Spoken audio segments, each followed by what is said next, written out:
Hello guys, good morning, good morning. Samahan niyo po ako mag-safety round.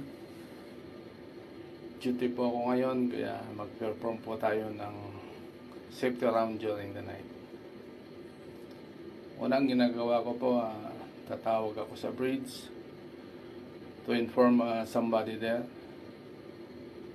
para alam nila kung may mga problema. Alam nila na nandun ka.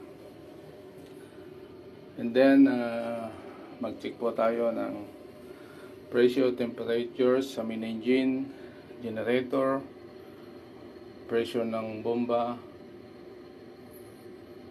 pressure ng boiler, at iba pa. Check po din natin ang oil level kung okay pa siya. Check din po natin kung may mga leakages ng tubig, oil, fuel. Ang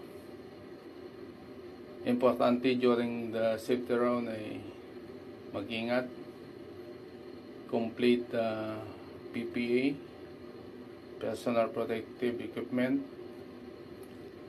at lagi pong tandaan na mag-ingat po tayo. Thank you for watching.